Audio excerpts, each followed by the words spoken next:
I've got a DM from a New Zealand citizen who just messaged me and saying, hey, can you make a video about how do New Zealand residents buy property in Australia? And this is the video. So first of all, there's 3 categories of a New Zealand resident who are buying in Australia, now listed in a table right now. So the 3 categories is number 1 is Kiwi, which is the New Zealand resident, living and working in Australia and wanting to buy a property in Australia.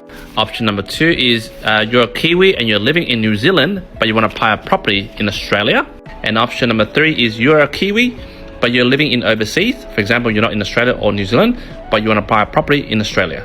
Let's go to the first one. So the first option, which is a Kiwi living and working in Australia and want to buy a property in Australia, the option is very easy. You can opt for the 95% plus lender's mortgage insurance. Or if you don't want the lender's mortgage insurance capitalized into a loan, you can apply for the first home guarantee scheme. It's available to you after the 1st of July this year. And all you need is a 5% deposit. And if you're buying, for example, in Sydney, anything over 800K, you need to have money for the stamp duty, which works out to be 4% of the purchase price. Now, just on a side note over here, if you're a non-New Zealand citizen, but living in Australia on a 461 visa, which is a New Zealand family relationship visa, you can also apply for the 95% plus LMI scheme and also be up for the first homeowners grant scheme as well. Next, you have a Kiwi living in New Zealand, but wants to buy a property in Australia, for example, for investment purchases. So banks like ANZ and Westpac can do 70% loan ratio of the property. However, mind you, if you buy in Queensland, there will be a foreign acquirer stamp duty applied to the existing stamp duty of 45%. So you got to slap on another 7%.